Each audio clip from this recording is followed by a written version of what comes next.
Welcome back to the Geometric View, episode 42, season 4, where we get into esophageal space tubes, plasma tubes, indicator species, frogs, cobordisms, longitudinal waves carrying sound bodies, Oriana abiogenesis, peristalsis, space peristalsis, homage to Ruth Aswana, and so much more.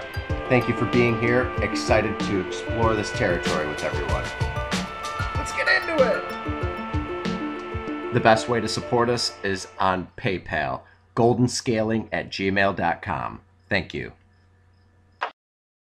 So, yeah, today we're going to get into plasma tubes that are on the outside of the planet and the ionosphere.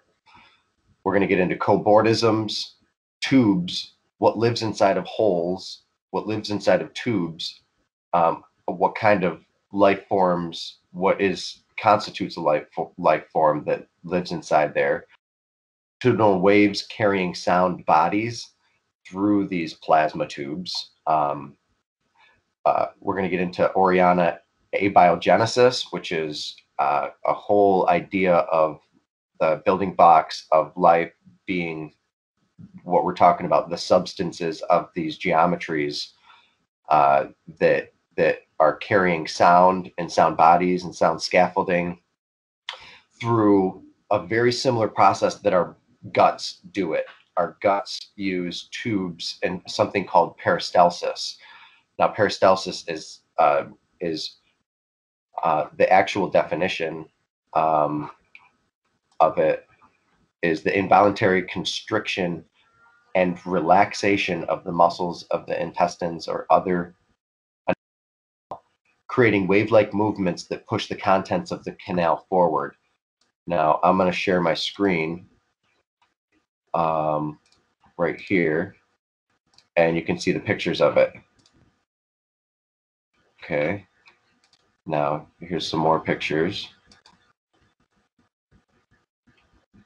And we're going to jump right into the maps that I've created because we're going to get into how indicator species of amphibians are communicating with these plasma tubes, and also how pine trees are pulled out of the ground through sonic induction, sonically induced through sonotropism. Sound pulls pine trees up, and these are like vortices of so when I talk about sound, I mean like also twisters and vortices and like really high pitch whirling of winds, and these supersonic winds can indeed create and sculpt the landscape, which Andy Hall gets into really well with the Electric Universe and the Thunderbolts project. But I want to introduce this plasma peristalsis or chi peristalsis. And let me show you exactly what I mean by this. We're going to go right into this. Now, hide, and I'm going to hit F5 so we can go full screen in on this image that I've created here. Now, I'm going to get into science and actual scientific papers about these topics, and I believe a friend of ours, Ramon, might join later, and he talks a lot about chi and using your prana. Now, I'm taking that idea and also extrapolating it using this idea of chi peristalsis or plasma peristalsis. Now, Eastern philosophies and Eastern thinking, this has been around. This is like orthodox thinking, and often possibly why the temples mimic these sound waves, or these wire mesh wrapped bilateral symmetry of vortexture that is created with your voice, your hands, the sun. But when you look at thermodynamic reactions, you have these same connections of the heat dispersing out into the cold. Now, what I see happening here inside of the Dougherty network in the Dougherty set is these are all over. This is like what everything's made of, is these webby like interconnectedness. You know, you go to tap a doorknob and you get electrocuted. That electrical grid is across the whole Earth, and the Earth has to maintain a Schumann resonance. So it's constantly balancing these dynamics. And these bodies, these blips, these chorus that come out of the auroras are actually broken down birkeland currents. So the birkeland currents from the sun and out of the sun as energy, and as they do, and they come beaming towards not only the Earth but everywhere around, omnidirectionally, but then it flattens out to the plane, the galactic plane. But these energies create their own languages and their own sonic energies. And let me pull. This is an inspiration. First off, I want to say from Ruth Aswa, which Ruth Aswa is an artist. She just got stamps out right now. You can go buy them at the post office. She has created this art, and I've been doing this art for a long time, and then someone showed me some of her work, or I came across it one time here. Someone might have tagged me in it, and shown how similar my work is to hers. So she's a real inspiration, going through her work and learning about I haven't gone deep into it, but I want to like watch documentaries or read more into her content. But she wire wraps these meshes, and she sketches them out first sometimes, and she has these drawings that are really cool. And that's similar to the same thing and the same concept that I'm talking about here. And when you look at them, they're beautiful. And these are sound waves. These are not only sound waves, they are standing waves. And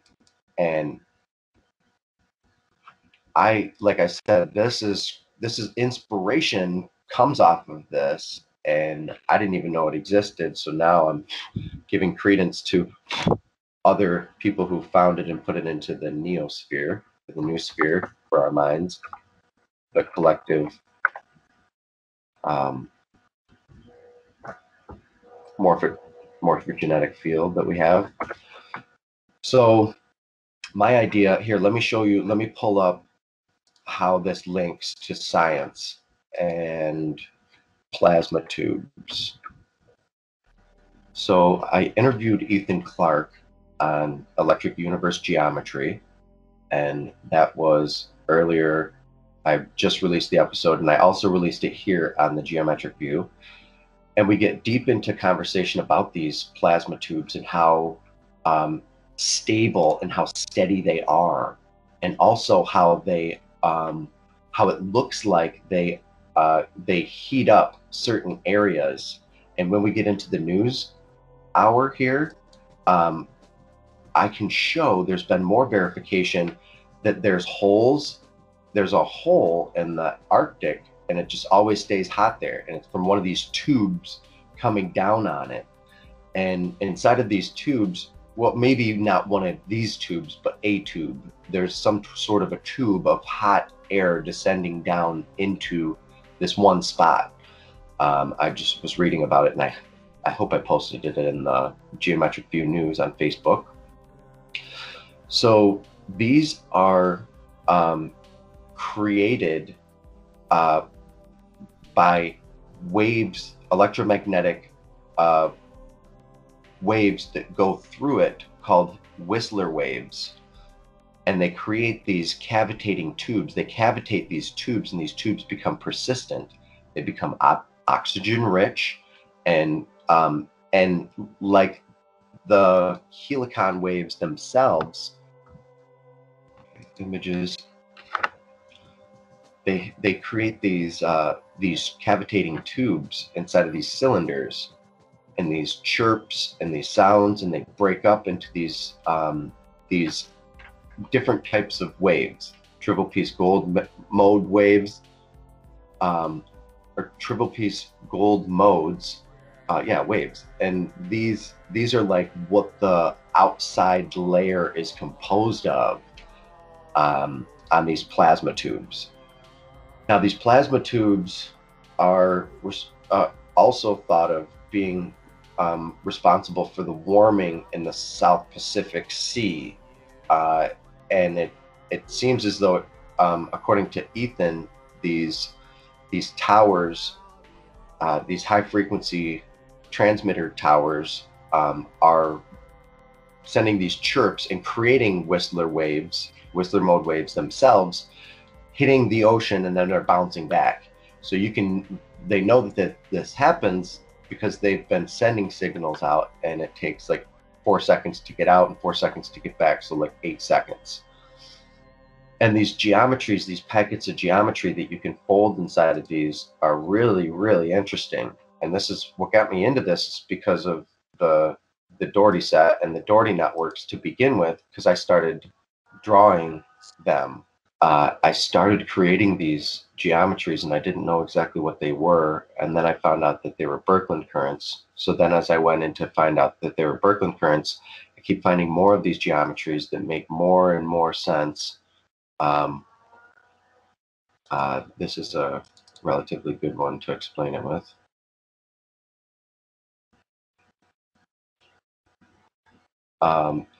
I started creating these and finding that these tubes existed inside of this geometry, this inverse square law geometry, magnetohydrodynamic geometry coming off of the sun. And these, as they scale outward, in a cascade, it creates the structure naturally. So this is like the internet of the internet of the Earth, or the microbiome of the Earth, almost, or like even larger than that. I don't know, the outside layer. But when we listen to these sounds of the auroras, we can hear them, we can see them, and it creates this esophageal type of tubes, like a throat, or like an organ, or like something's working its way through here, and all of them sound like birds. And these choruses ascend and descend on the earth with a huge oxygen-rich layer that moves with the sunrise and the sunset every day. And the birds are also set off by this morning chorus that comes from these Whistler waves. And if you go to the beginning of some of these episodes, we're trying to get to the bottom of all this stuff, and it just keeps getting more complex and denser and thicker, with like mucus-filled channels of plasma, and how diatoms are created, and how there's another type of communication that's happening that we don't realize. And in the NewsHour, and also Israeli scientists released the music that you can hear without that you can hear in your head, I think that's similar to some of these. We went over the cyclotron resonance, and how that beam forming of sound into your head is done with cyclotron resonance, and how similar that is to the Dougherty set and the Dougherty network. Now, basically, we can go in and create all sorts of these types of geometries, is my hypothesis, and according to the Dougherty set, we should be able to. And when we do this, we find all sorts of brilliant designs, and in this one, I'm just highlighting the idea of creatures that are amphibious and subaqueous and communicating with these higher level waters that are in the heavens, and these tubes, because the tubes are oxygen rich, and well, I mean, I said that before, which like gets me thinking that like they're pumping stuff around the earth in different places. Now, these tubes don't only occur from us. We found that they occur from us, but they're always happening around the poles. And lightning has everything to do with the sonics and the brontification, and the nutrients of thunder actually have a lot to do with this, and a lot to the interplay. Because when you look at indicator species, they know when it's going to rain, they know all this other stuff, they know when to go and burrow into the ground. But there's all this communication that we used to always just call instinct, that Rupert Sheldrake has been calling morphogenetic fields for quite some time. And these morphogenetic fields have a lot to do with humans and how humans affect the environment.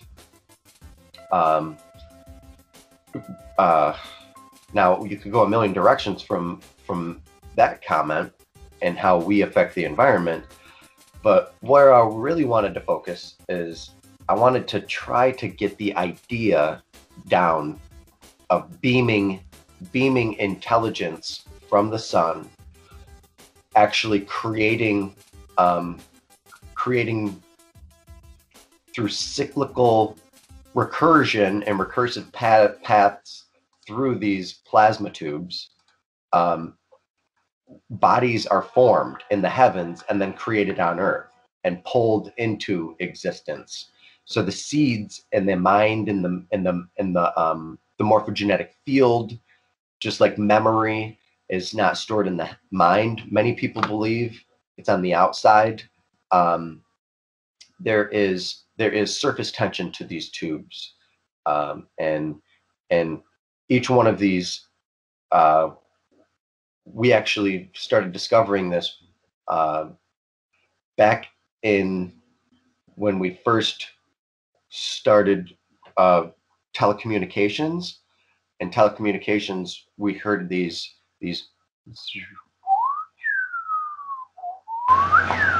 sounds, and we thought that we were getting bombed by the Russians because it sounded like bombs. But there's crackling, and this is the global electric circuit, the life of the global electric circuit, and we're dancing along this circuitry. And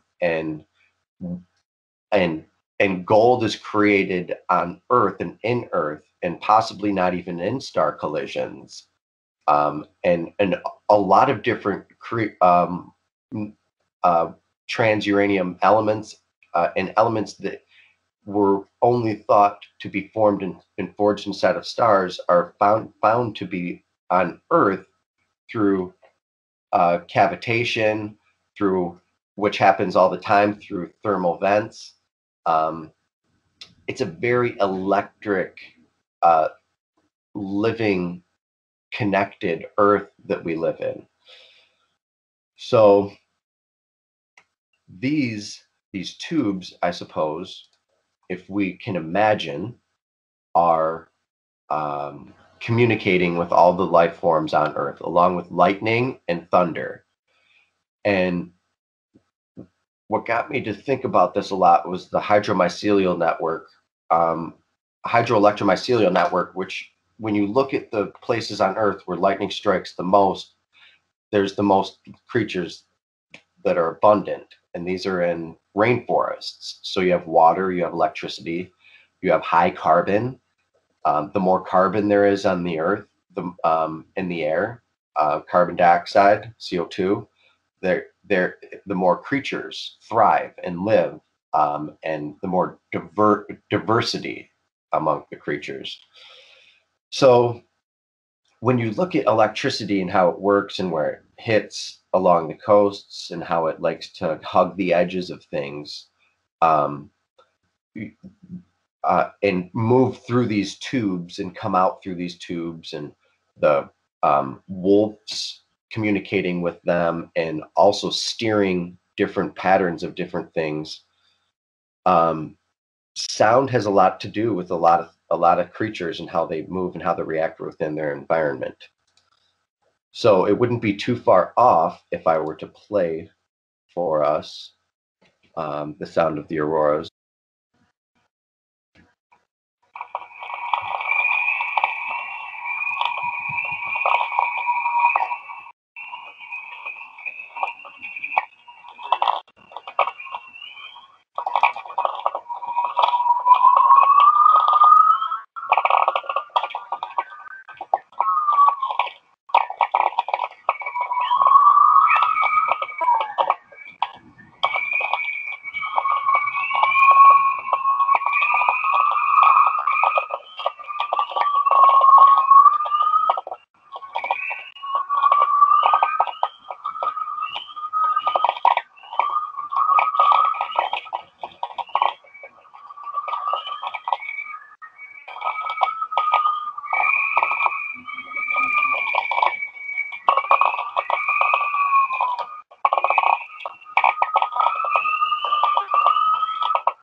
Okay, now that totally sounds like old internet, old Ethernet, ice cracking.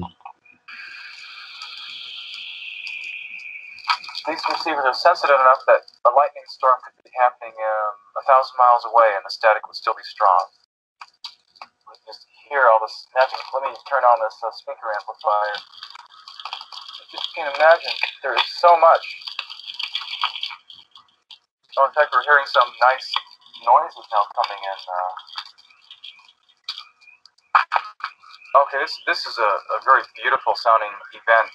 This is called chorus.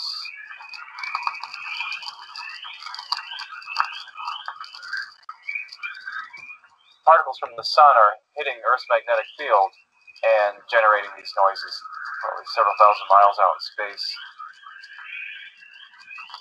Imagine a soap bubble with wind currents pushing against it. You can see it deform.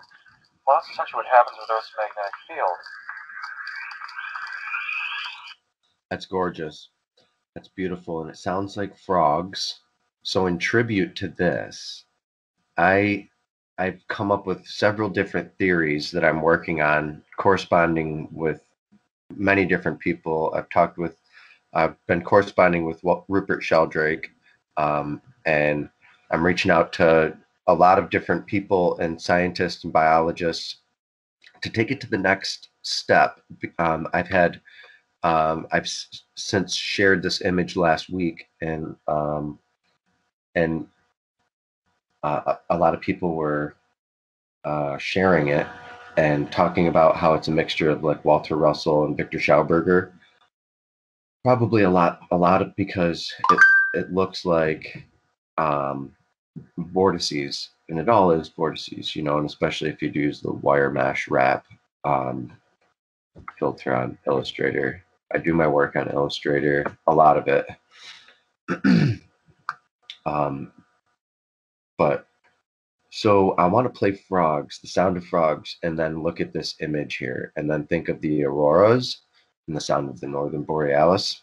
And so let me pull up the internet.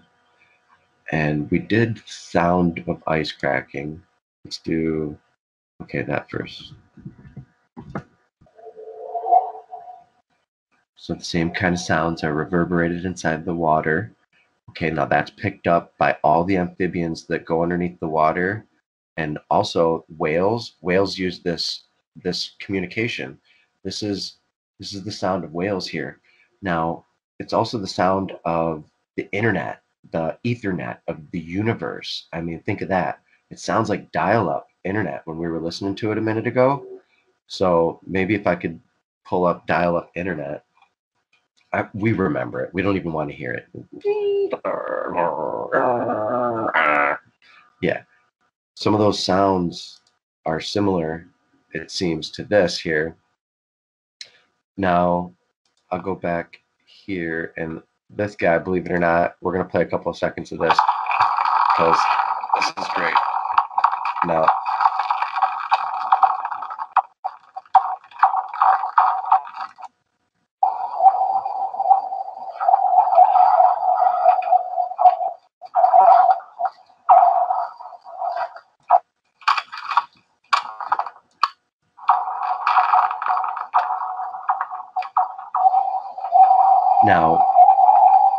the reason why it sounds like this is because the sounds are cascading, and we're getting the same kind of geometry that we're seeing with the helicon physics and the Dougherty set and sonobiology, etc., sound scaffolding, sound beaming. The sound is moving across the surface, and it bounces off over here, and that sound goes all the way over here. Then it goes all the way over here. And then it goes all the way, and it bounces back and forth. And that's the same type of reverberation effect that you get with the helicon waves moving from the top of the North Pole to the South Pole on a regular, on the continual.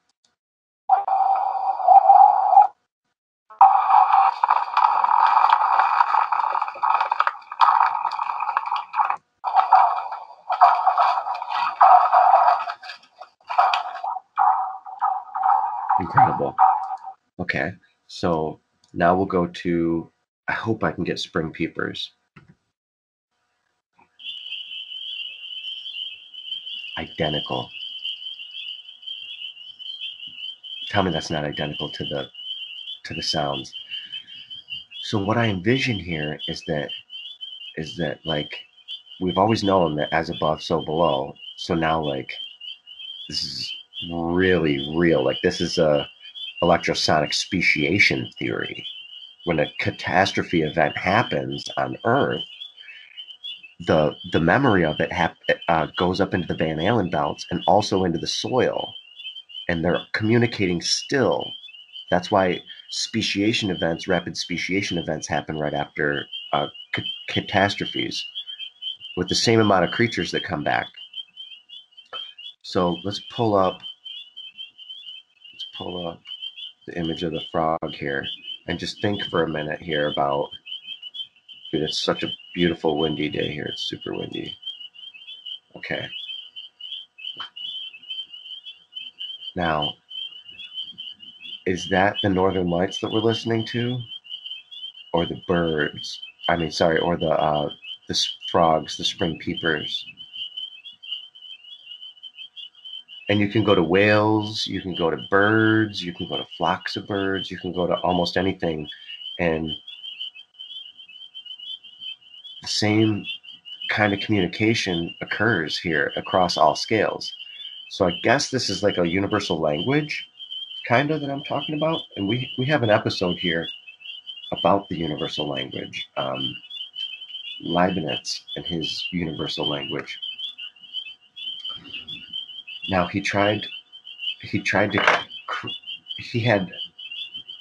knew the internet was going to come, something like the internet, and he created a machine, a counting machine, and that's how it always starts. That's the beginning of computing.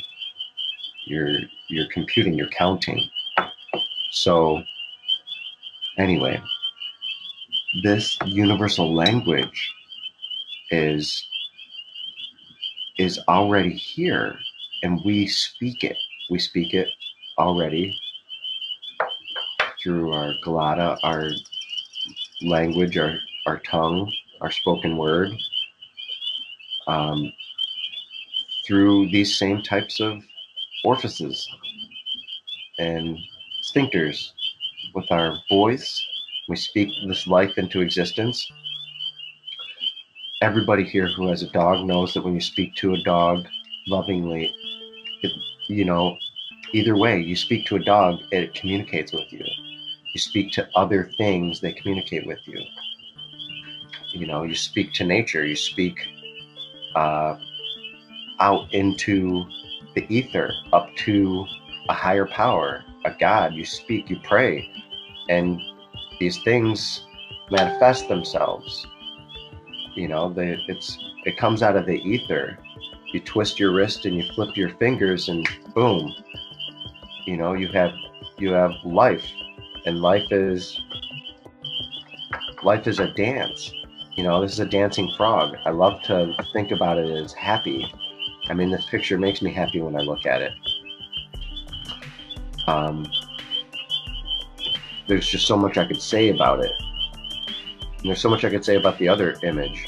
But these go hand in hand. If I were to put the frog moving through this with the tadpoles coming from the top of the earth to the bottom of the earth, like whales floating through the sky, which people have shown images of before, because whales have got picked up in hurricanes and things like that and landed on shore.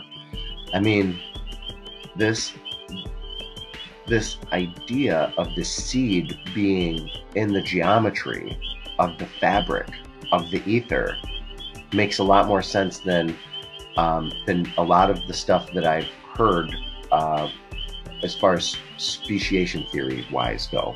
And I don't want to pick and point and choose and say, but this is the ingredients. This is the codex, the Simplex supergeometry that we can use in electrical engineering, that we can use as a predictive analytics tool for going into thought beaming. If they can beam sound and they're coming out with it and telling you about it into your head, they can put voices in your head too. I mean, where does the end of this technology come? People are talking about this being like the beginning of the internet. That's how big of a discovery it is of sound beaming. And why are they just coming out talking about it? I've been vocal about it all year in a lot of my other content. I didn't discover it. Actually, I think Jason Verbelli posted something on Facebook recently that I saw of a gentleman who came up with it, which might be in the news hour. I think I actually put it in the news hour. So we got about 15 more minutes until the news hour. It'll be 2 o'clock, and that'll be 1 hour. I'm trying to make these about 2 hours. So there's plenty of news to back up, and information and scientific publications to back up what we're talking about here. All right, now there's a reason why everything happens. And if you look at Ruth here, why this year is she on the stamps, and why this year is Israeli government coming out with sound beaming? Here, watch. I'm just gonna skip and go to sound beaming because I keep talking about it. I'm going to the article first.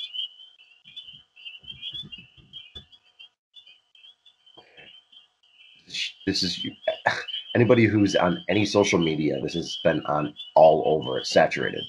Look at this geometry first off of the image that they're showing. That is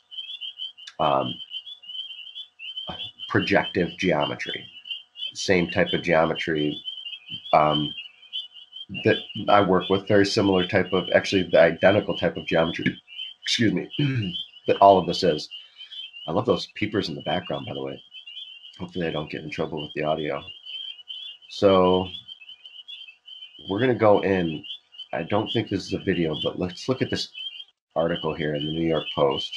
Futuristic audio technology will beam music directly into your head.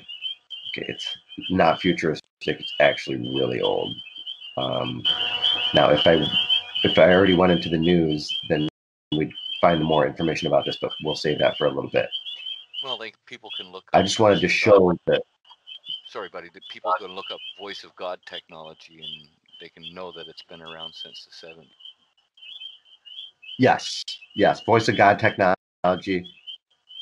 Let me turn this up so I can hear you better. Yeah, the voice of God technology. What else is it? There's a whole bunch of other stuff. I saw a TED talk about it for Belly Post. I think there's other names. Well, I'm sure there's other names for it, but it's basically the same technology where they can take video signal or sound, and they can manipulate it so that it broadcasts directly into your brain. It's not coming over your speakers or anything like that. They've had this for a good long while. Oh yeah, and we've been talking about it on quite a few of these episodes. This is really old, and there's people that are called targeted individuals. They call themselves TI, and I'll tell you what, man. For some reason, Black Mirror didn't have a season this last year. They claimed that it would be too close to home. It would, you know what I mean? It would be too close to home. Basically, like we hit the nail on the head. But well, yeah. You see, I know about this technology, and people that don't know about this technology can be influenced by it. You have to know yourself, and you have to know that God isn't going to speak to an individual person. Yeah, I'm trying to close the sound beaming article because apparently it's the one that's screwing everything up. All right. Do I got you now? Yep. Sounds all right. Fine. All right. So, okay. Put this back on in the background. I just wanted to add that little caveat that, this has been around for a good long while, and people have to know about it in order to counter it if it's used against us. Yeah, the voice of God technology. That's old. I remember hearing about that. And they were going to do it around the world, and I still think that's the plan. You hear God in your native tongue. Everybody hears God speaking in their native tongue at the same time around the world, and that's supposed to be the apocalypse. Not the word apocalypse. That's supposed to be a marking of the second coming, right before that in the world, according to the Judeo-Christian. The voice of God technology was used in the Gulf War. Suddenly, the Iraqi soldiers heard a voice in their head from Allah ordering them to put down their weapons, which they did. Nanoparticles are coming into the body and activated with magnesium, according to Dr. Robert Duncan. That's this year. Mind hacking. And they've been putting these nanoparticles apparently in our food for a long time now.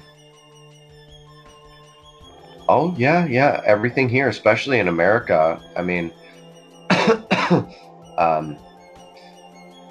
yeah, it's in the air, it's in the food, you can't avoid it. In North America here, the USA. Yeah, aerial spraying might be that. So this type of beaming, let's look up beam forming. we've talked about this a couple times, but it's always good to bring up. Beamforming is a technique that focuses a wireless signal towards a specific receiving device rather than having the signal spread in all directions from a broadcast antenna as it normally would. The resulting more direct connection is faster and more reliable than it would be without beamforming. I was told the future is LiDAR. I mean, I don't know LiDAR as much, but laser, it's all laser, and that would make more sense. But let's look up what LiDAR is. LiDAR, vision navigation. LiDAR, light detecting and ranging, is a remote sensing method used to examine the surface of the Earth. LiDAR, which stands for light detection and ranging, is a remote sensing method that uses light in the form of a pulsed laser to measure ranges. So I guess LiDAR internet. There's a LiDAR internet. Who uses LiDAR technology? Wide range applications, law enforcement, 3D recordings of accidents, crimes. Okay, so yeah, it's all over, apparently. Who invented it? David Hall. Okay. Invented modern three-dimensional LiDAR more than a decade ago for use for DARPA Grand Challenge competitions. His company, Velodyne, has dominated the market for self-driving car LiDAR ever since. Okay, LiDAR is self-driving cars. LiDAR is the future. Okay, that's why I've heard this. I guess LiDAR works in similar ways to radar and sonar, yet uses light waves from a laser instead of a radio or sound waves. LiDAR system calculates how long it takes for the light to hit an object or surface and reflect it back to the scanner. Distance is then calculated using the velocity of light, blah, blah, blah. Okay, so I seen that Ramon had joined, so I was talking about this picture and using like peristalsis.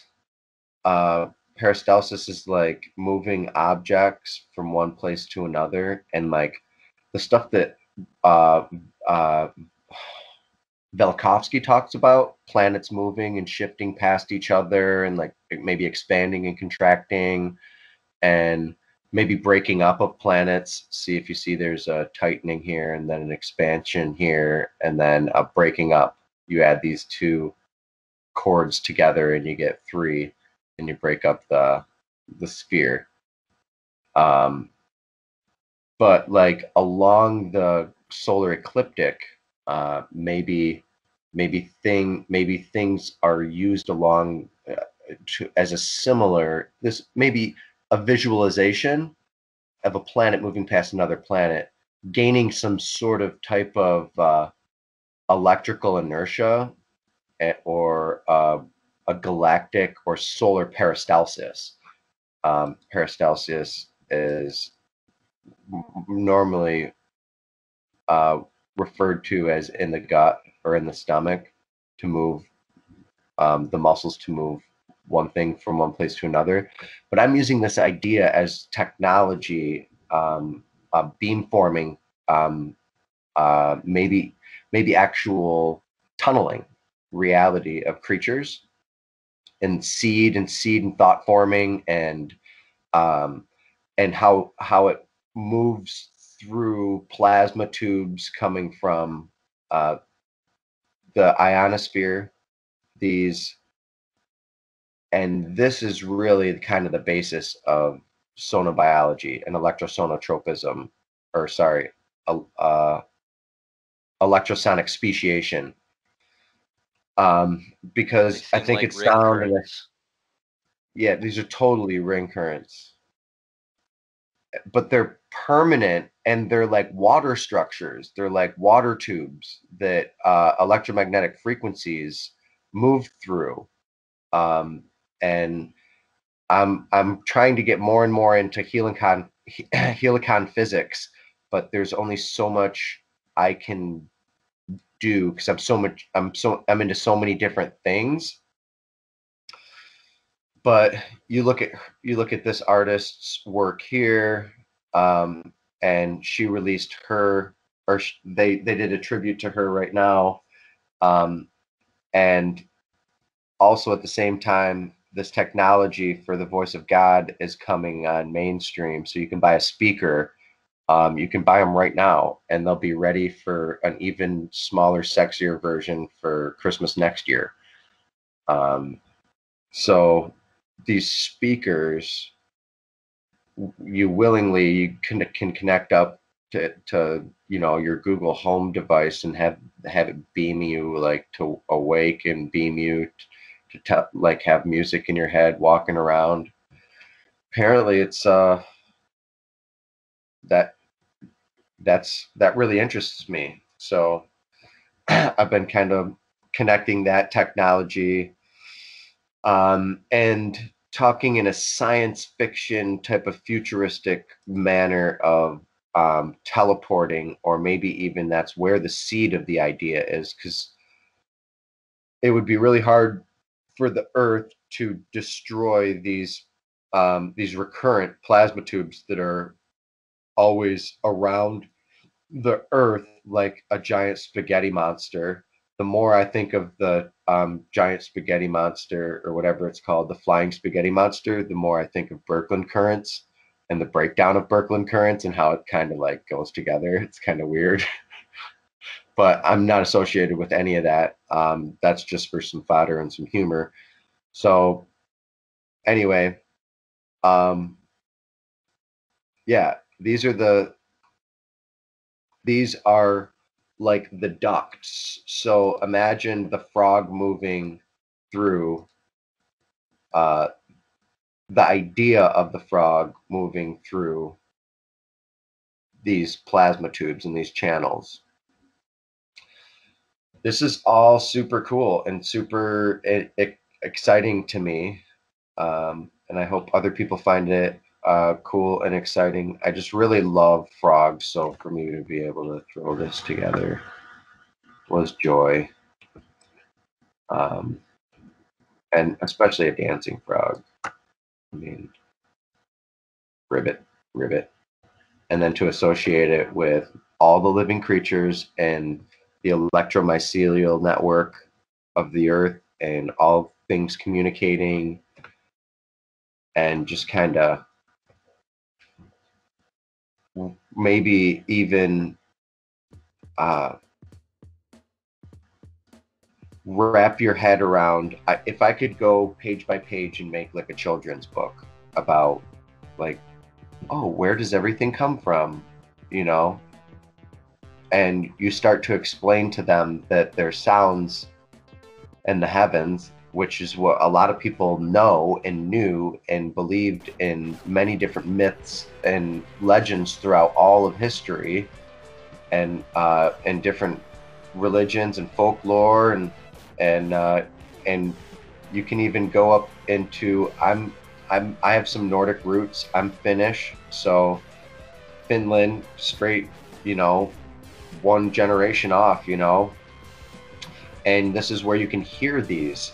So maybe this is a lot of my interest, because Birkeland, Christian Birkeland was up from around Norway, and I know a lot of these people that are interested in this stuff are, Viking, or have some sort of that blood, and I'm just trying to move, and I'm at 1 hour, so just gonna wrap my thoughts up. If anybody has questions, feel free to ask. This is kind of obvious. I just did a outline of these images. Nothing too fancy here, but the idea is really carrying it into the air, into the ether, and into the morphogenetic fields, into Rupert Sheldrake's ideas, and Victor Schauberger's vortexture. I mean, this is the vortex. There's so much more that I could say here. As they spin around in the water and as they move their bodies, I could put so much more motion to this and make the dance come alive. If I had cartoonists, this would all be animated. I mean, these are all animatable, and they can hop right out of the Dougherty set and fall right back into it, like MC Escher, how he does his work. One of my greatest inspirations of my life has been MC Escher, and he, the Metamorphosis is one of my favorites of his, where the creatures go into the drawing, out of the drawing, the counter space, the space, and then they relate and revolve into each other and out of each other. All of this is possible. And you know, if I were to get to with an animating crew who were able to work with me, then this would be super fun to make happen and hop, literally suck uh, through implosive and explosive forces, you know, the centrifugal and centripetal forces pull these creatures out and back into their idea right out of the magnetohydrodynamic geometry is my vision. And I know this is totally possible because this is all part of it. And one of these spheres inside of here, inside the Dougherty set, is the Earth.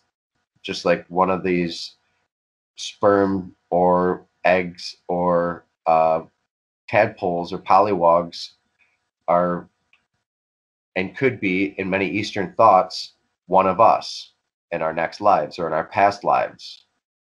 So, you know, there's some just wrapping up kind of Zen thoughts about it. If anybody else would like to say some stuff, I'd love some feedback about this idea, because it's definitely, you know, scalar, solar, matches the scalar biological scalar physics of you know, the creatures, their metabolism, the amount of energy they need to take from the system and give back to the system. It's all spot on there. Well, in the Zoroastrian religion, they talk about the tree of life catching on fire, being burnt by fire, which obviously is plasma, and life springing up from the ashes that fell from the tree of life.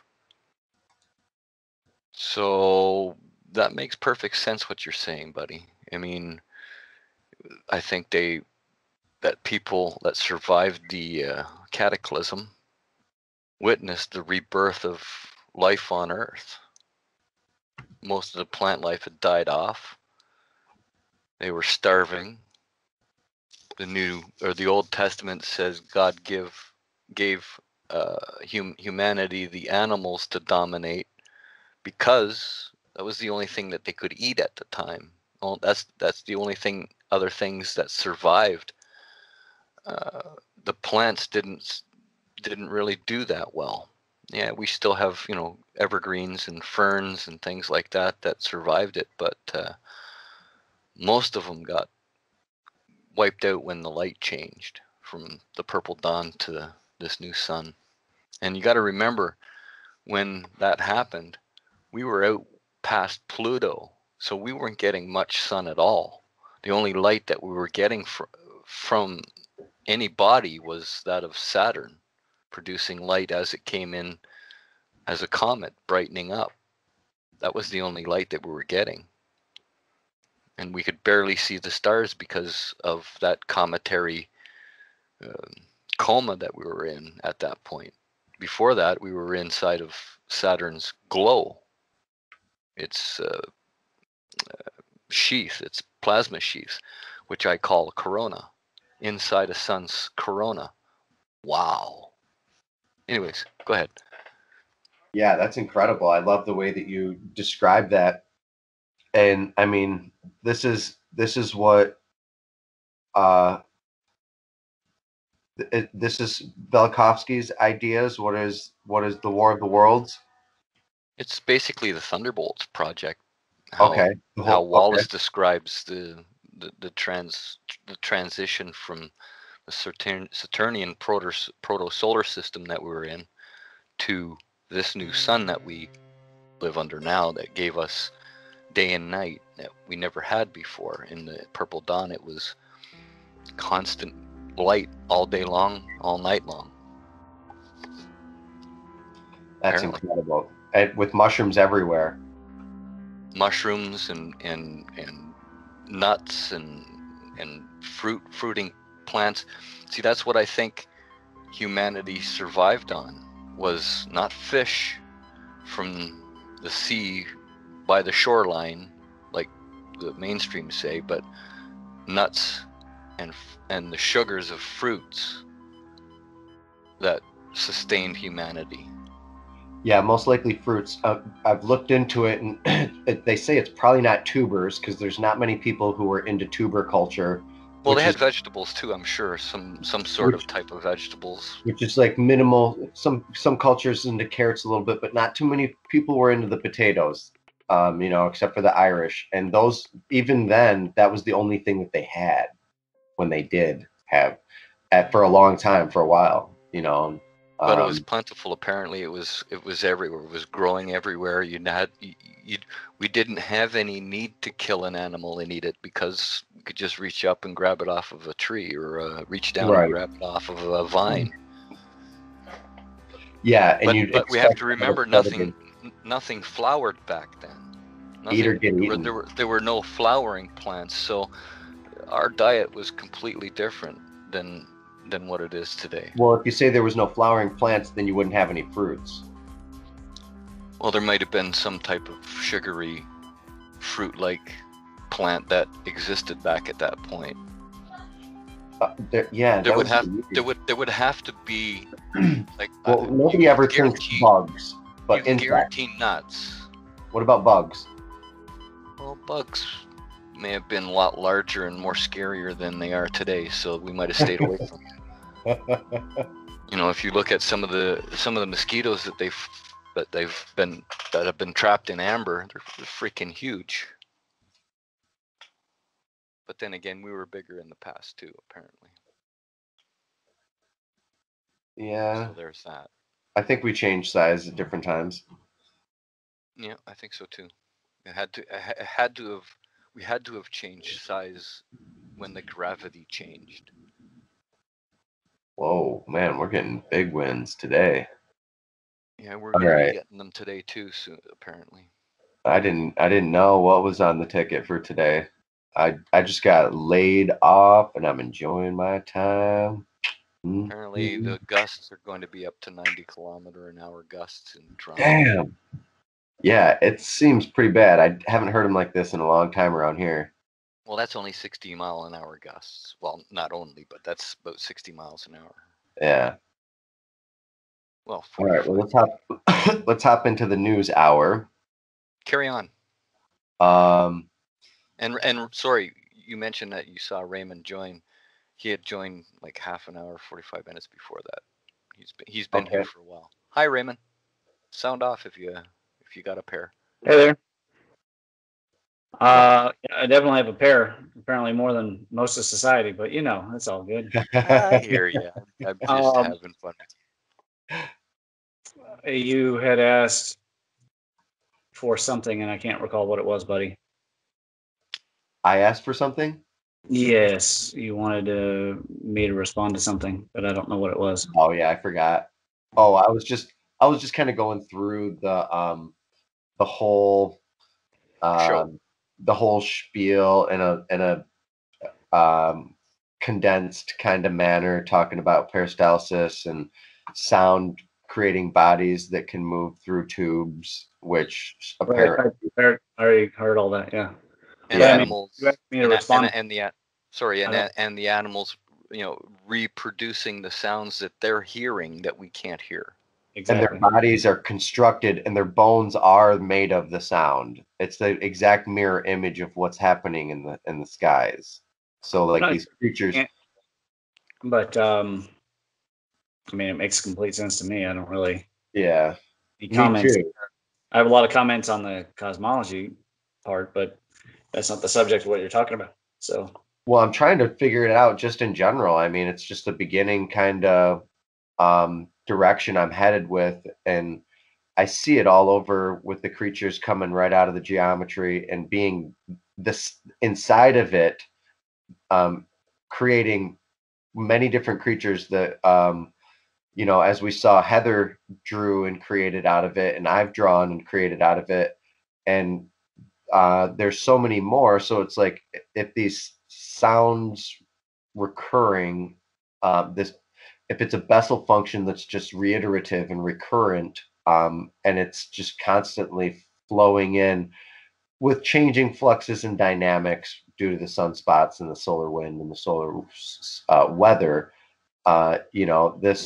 this plan and this plot for these creatures seem to be not on the Earth, um, but maybe a combination between the soil and these tubes, these plasma tubes, where the idea and the mind of the creature could exist inside of this frothy brine, that's all the time coming up with new creatures.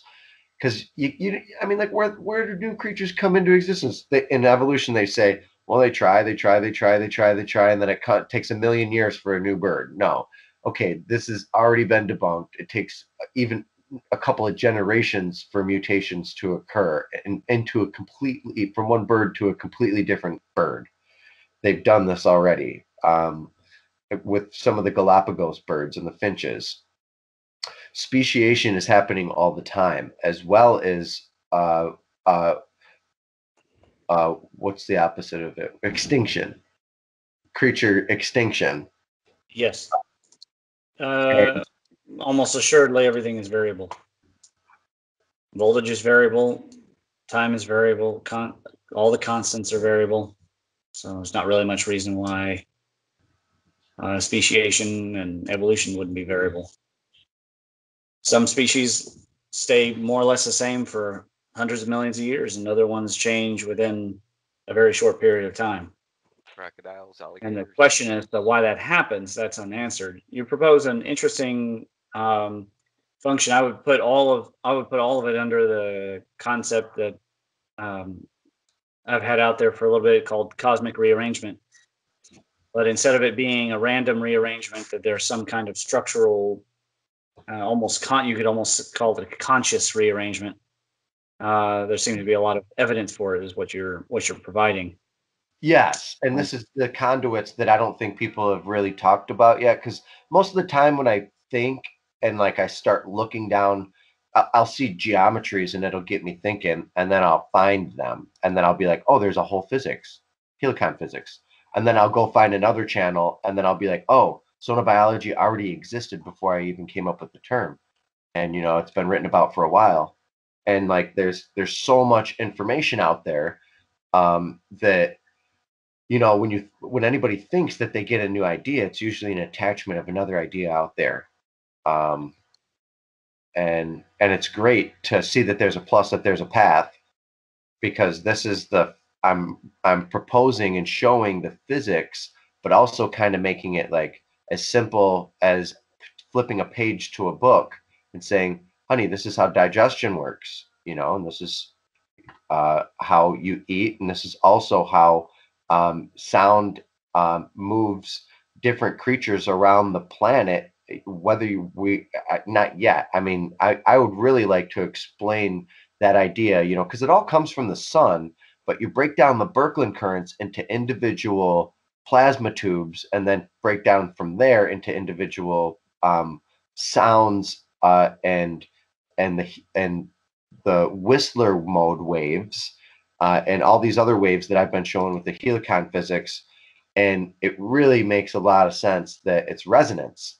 Right, and I maintain that the resonance was different when we were connected to Saturn in the polar configuration, especially. But the resonance changed when we slotted into the polar configuration, causing an extinction.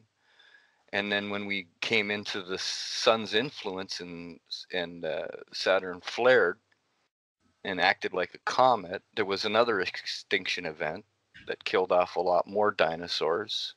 And this only happened about 60,000 years ago, 70,000 years ago, I believe.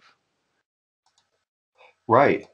And so now that we know this geometry exists, I need to find and track down the right biologists, and I think there was someone who contacted Bruce Lipton, I think Bruce Lipton would be the outside of the box type of thinker that would be able to possibly integrate some of this into his. I mean, because it really needs to be grabbed and Right. Well, my point was that, you know, we were under a different frequency of energy right, at different totally. points at different points of time, and then the Earth connected to the sun, giving us the frequencies and vibratory states that, you know, connect us to the sun through the Birkeland currents, and those Birkeland currents then influence these ring currents that you're describing, that then in turn influence how life is instructed to evolve through, whether it's photonic energy, which I think photons are responsible for giving cells instructions from outside the cell how to grow in the environment that it lives in. It's like an antenna. Yeah. Yes. The basically the skin and the outside layer is a lot more influential than any of us realized before. What's that word?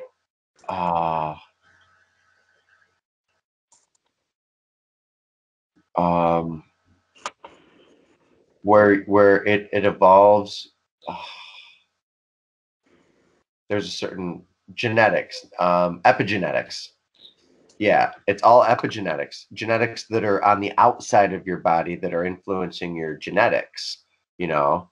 Or environmental factors, like the woman who was a long distance swimmer, and then she moved up into the Arctic and developed a layer of blubber, a second layer of blubber, by the way, through environmental pressures.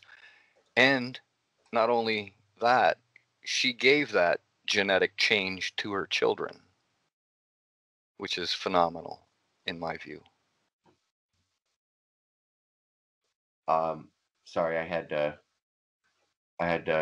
my door open and I had to make a command to have someone shut it. So I muted that for a second. What did you say at the end? Was it about epigenetics or what? This woman that was a long distance swimmer, she moved up to the Arctic and kept swimming and developed a second layer of blubber that, you know, was from environmental pressures. And that second layer of blubber was given to her children through, obviously, sex, through her genes, which had mutated or changed enough in her body to give it to her children, which is phenomenal in my view. It sounds a lot like epigenetics. So here's epigenetics: is the study of heritable changes in gene expression, active versus inactive genes, that do not involve changes to the underlying DNA sequence, a change in phenotype without a change in the genotype, which in turn affects how cells read the genes. So it's basically, it's not involving your DNA. So like you said, the exterior influences on your body. But that becomes heritable, you know, when you can inherit it. Apparently so. Her children inherited it from her. So Wim Hof would be an example of someone who's done this too. He's changed his whole body, and he has a some sort of a blood or heart level of a 20-year-old, and he's like in his 50s, and he does it by freezing himself in the water and breathing techniques. So abiogenesis, the original evolution of life or living organisms from inorganic or inanimate substances. So Oriana Abiogenesis is a company or a startup that I just started, and it has to do with taking this geometry that I've been heavily involved in creating and working with, and applying it to the beginning substrate of inanimate substances that create life and living organisms. Right, and you're talking about what's the word I'm looking for?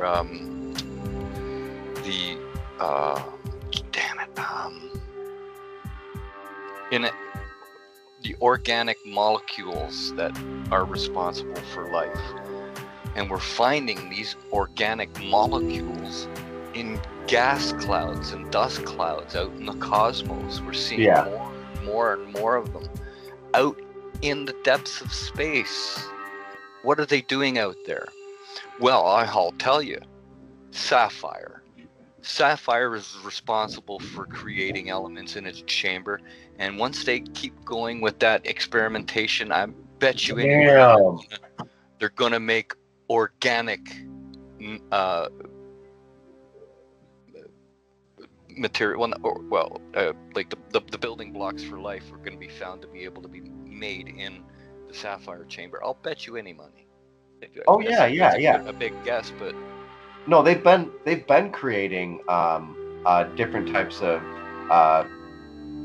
finding all sorts of transmutation inside of their what they're working with. So I mean, yeah, I assume that there's going to be a lot of abiogenesis that comes out of that, and constructing the building blocks for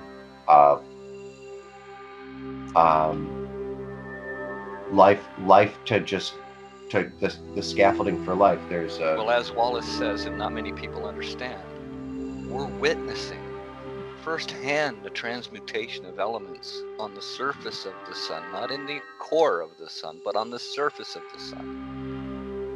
And not many people get that these elements are being created right on the surface, right in these ring loops, and all of the transmutation happens there, not inside. That's where people get it wrong. And they need to understand that this is an electrical process. On the sun's surface, it's a high energy nuclear transmutation. In sapphire, it's a low energy nuclear transmutation. The same low energy nuclear transmutations that our bodies do. Our bodies change elements. Yes. Not many people know that. Yes. But our bodies take in elements and they change them into what element is needed by our body. Yeah, they break it down into totally different elements than it once ever was. Yeah. It's like there's no way that came out of that. Yeah, and the welders were getting carbon dioxide poisoning. They were breathing not carbon dioxide in, but they were breathing something else in that their lungs transmutated into oxygen and carbon dioxide, poisoning them. That's a fact. That's transmutation right there. Okay, let's see what it says here for sonobiology.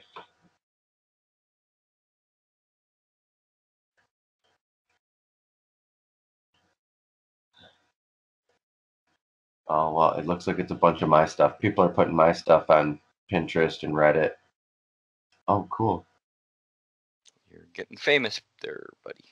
No, I'm just like, I guess I should have started it. You can't do everything, buddy. You can't do everything. No, someone else. I was going to start my own Reddit page, but like, let's see what this is all about. Huh. He's got 3,000 members. Reddit wants to know. Block. 30 minutes. Wow. Okay, anyway, so I wasn't looking for myself. I was looking for other information. because there is other information about sonobiology, and it looked like textbooks and other things. So I wanted to look into see what more of that was. But yeah, here's Pinterest. Yeah. Yeah, people are blowing my stuff up all over, and I'm glad that I didn't put my name on any of it, because it's like I took my geometry and I gave it a bunch of names and gave it to the world, and each one of the names is self it's a feedback loop, a self-iterative feedback loop, and it feeds back into the idea of what is this geometry, what is the ether, what is electricity, what are we dealing with, on the regular, what's coming out of our mouths, what's coming out of our hands, what's coming out of the energy of the ether, our energy and our intent, thinking about other people, prayers, It's all and frequency and vibration, buddy. all the answers came from you guys, from everybody in the electric universe. And I'm like, oh my gosh, dude, I didn't realize any of this was here.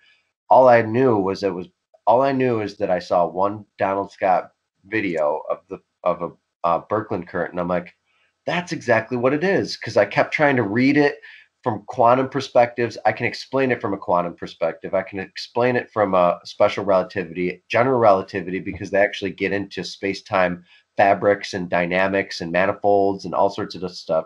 I can explain it mathematically, but I'd much rather express it and explain it in a way that people can really pick up on it and vibe with it and understand that it's something that they have. It's all something about that you can connections, use. right? Huh? It's all about making connections, right? It is. Like when you were going through your diagrams there of those shapes that resemble that woman's stuff, and you were talking about that one there in the center, the small expanding and then breaking up into three. I thought immediately of Ramon and his talking about how Saturn broke up, or potentially broke up, creating the other gas giants. You say potentially, but there's worldwide evidence and actual data. I haven't talked to you enough yet for you to convince me. So let's get together. Again, if you would come on the call with me and Gareth, I presented all the data right to everybody. So I just haven't published the paper, but the data. Yeah, but I was too cheap to pay for it. The data, I've got it all. It's in spreadsheet. It's really just a matter of if I ever feel like spending time to write that paper. I haven't, because reading's not my forte, and I'd rather hear it from the horse's mouth, because I would have questions. I don't know. I don't know what to say. I mean, Thunderbolts took us pretty far, but the story's moved on now, and neither them nor John Cook or Velikovsky were correct. I mean, it's really the Chinese and the Mayans and everybody else that was correct. And that's what I always say to everybody that I talk, that when I comment. I mean, I admire. I always say, I will listen to the ancients over you or anybody else any day. Once you understand the polar configuration, you start understanding what the hell they're talking about. You can make sense of what they're talking about. When the ancient Egyptians said the sun stood still motionless in the sky, they didn't mean for a day or a week or a month or a year. They meant it was there permanently in the sky. And once you realize that and understand that, you understand that it couldn't have been this sun that they're talking about. It has to be Saturn, and Saturn myth is not a myth. It's truth. It's reality. It's our history, which myth was called our history before 1850. Period. Correct. That's the way I look at it. Our ancient myths are our history. Done. Yeah, I think that's isn't that somebody's like newsletter or something? Myths Are History. No, it's a website by Julian West and what's the other fella's name? Jono Cook. Yeah. I mean, they're accurate. I mean, they're accurate, except for their timeline is a little off. They follow the mainstream timeline of 4 billion years and so on. But yeah, they're also a lot quicker than that. Overly focused on the Jupiter, and Jupiter's half the equation. It ain't the whole equation. None of them are the whole equation. That's what's always bothered me about some of these hypotheses. I mean, they're beautiful hypotheses, but in the end, you got to have agree. something that covers the entire gamut. I agree. We're piecing it together as we go along, as the electric universe and the Velikovskian followers follow along and keep going, and throw people like you at it. Oh my God, Raymond, I love your stuff, man. You're amazing. I just want to keep telling you that, but it's like you get discouraged so much, and No, it's just that I brings get me interested down, in man. I get interested in other things. I've already gone so far, and the community hasn't caught up. So it's fine. I just have other secret sciences I study. I got war science. I got operations research has been my new interest. Buddy, you'd probably find operations research to be pretty interesting. It's mathematical. Okay. There's other sciences I've been studying, various military manuals, etc. But if the community catches up with the research I've presented, I'll probably get juiced up to do more on cosmic rearrangement, because although we don't have our own particle accelerators, we can find different kinds of evidence, and really they give us the evidence. It's just it has to be strung together, and we need to create it in a visual manner. So there needs to be an actual web visual, in the same way, so that we can present the story in the same way that we create social webs, which look like spider webs. That's what has to be done, but with evidence. And the evidence then needs to be presented in, of course, a beautiful format as well. And when you do all that, people they'll get it. I mean, it'll come together. We're going in fits and starts, but the alt stream community is making progress despite all the flat earthers and the infighting and the politics and all that kind of stuff. But it's not to be done overnight. And you're right. The electric universe doesn't have it all 100% correct. No. And I don't think anybody ever will. Nobody does. Yeah. It's going to take some time and some comparative notes and people down the road from us even to put all of the history together properly so that we understand it a lot better than we do now. Yeah, I mean, I got fortunate that the guy over at Ancient Architects, who doesn't follow the Saturn myth at all, no matter how many times I tell him that he has to. But he posted there's a new Paracas line, buddy, which you might bring up on your screen. This new Paracas line recently discovered. Well, they're making all sorts of speculations, of course, but it very clearly fills in the gap that's missing in my research that shows that the beak on the vulture stone is in fact the birth of Neptune. That's exactly what was going on, and they have the missing piece. How do you spell it? So it's not really the Paracas. It's actually whoever came before the Paracas even. So even before the Inca and the Nazca were the Paracas, and even before the Paracas was somebody else. How do you spell it? Paracas? Paracas, well, they'll call it a Nazca line, but because they're going to claim that it's only 500 years old, which is ridiculous. And the reality is that it's a intermediary step between several different sites like Maputo and Baconi and over there in Sardinia. We got a lot of great evidence, but we were missing where in the heck does Neptune show up? So the question still remains: where did Uranus come from, and could it be Nemesis or Nibber? It could very well be. Well, we just don't know. I think the sun is Nemesis. It very well could be, but we just don't have any data. Well, it makes more sense to me. I don't think Nemesis is Apollo. I really don't. So that's why I focus on Apollo Hades. is the sun. And where did yes, that's well understood. But before you cut me off, let me tell you what I'm saying. There is no easy documentary evidence that I could find as to the birth of Uranus or Hades, as it is. Uranus is the planet, but Uranus is clearly the early sun. So Well, they also Uranus, refer. the planet, is Hades. Well, they also refer to Saturn as Hades as well. You'd have to show me that reference, but I remember hearing it somewhere. But Hades is said to be a son of Cronus. That's and why yet they call Saturn the black sun. And we don't have any.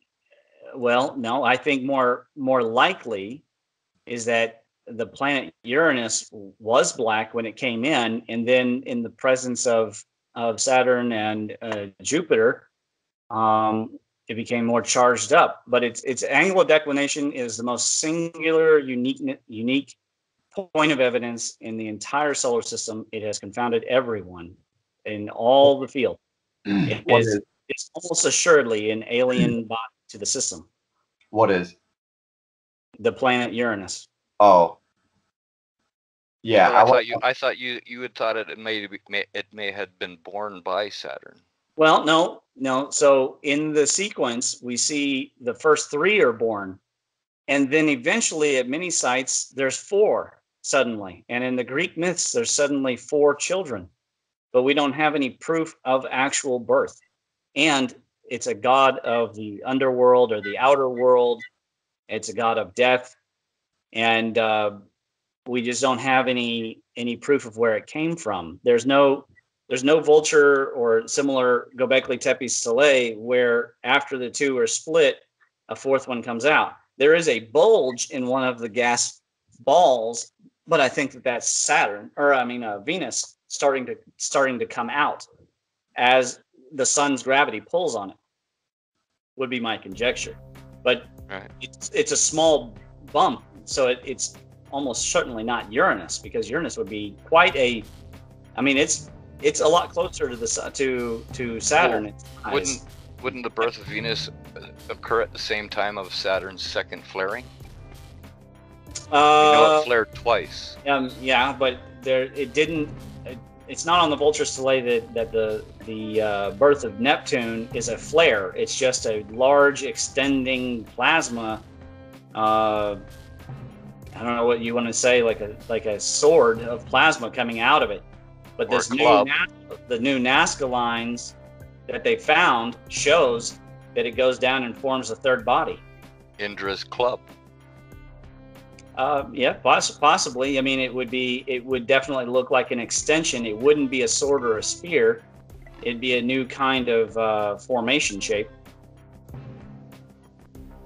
So again, the planet Uranus is too big to be a small bump, to be the small bump in the egg. So with its 105-degree angle, it seems most likely to me that it's a foreign body, and since it's looking like Apollo arrived later on, it probably brought it with it as a binary system. I need the map though. Right, Indra, the god Indra and his club. Good buddy.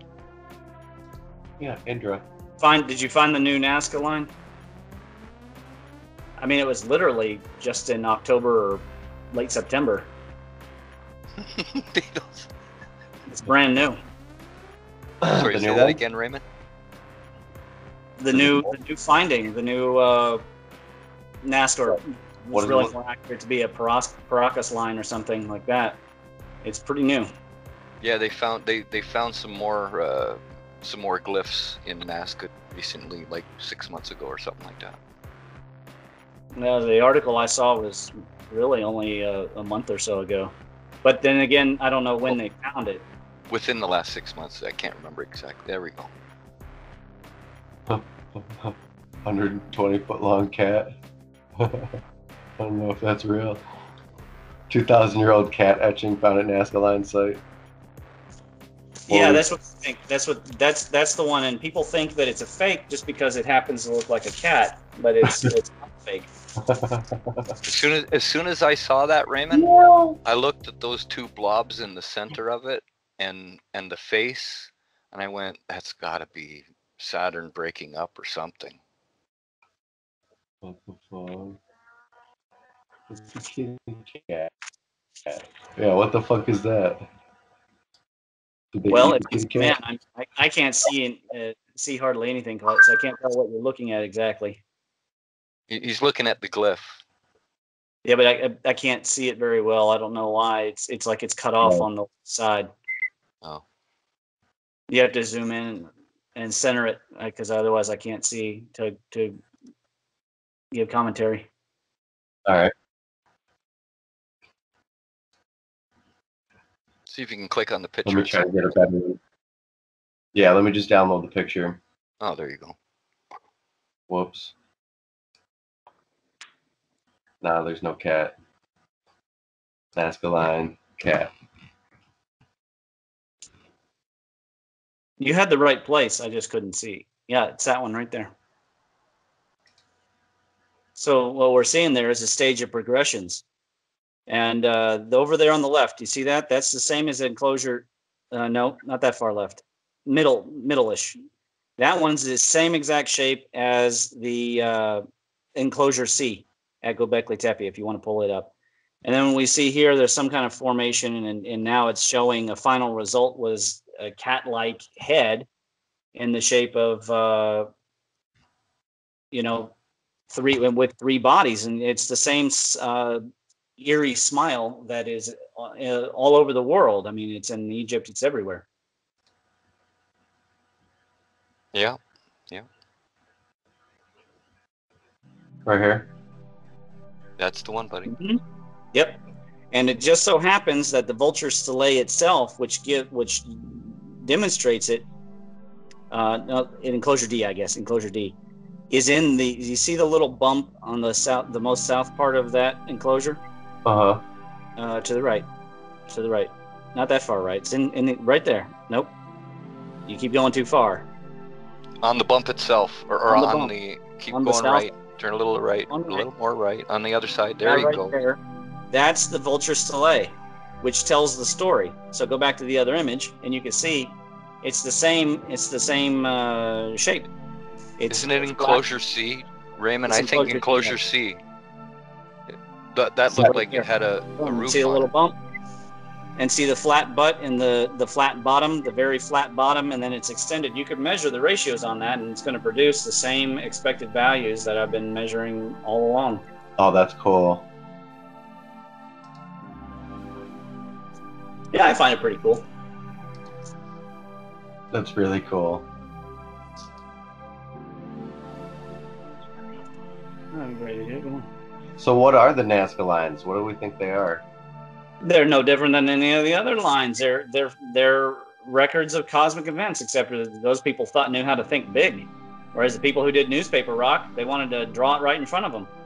And they didn't think, oh, I should space this out. There was no concept of academic record or anything. They were just doing it. I think possibly that the Nazca lines were an afterthought after it was safe to go out onto the ground and do this. I bet they were thinking. Because of what Pratt says.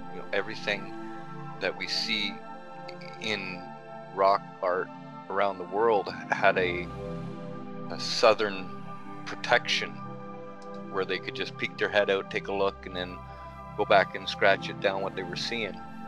They were protected from the synchrotron radiation by a big chunk of outcrop of rock or something like that. They wouldn't have known about radiation. I think they would have been brave enough to go out and lay it out. And they clearly did it in stage. This is the important part.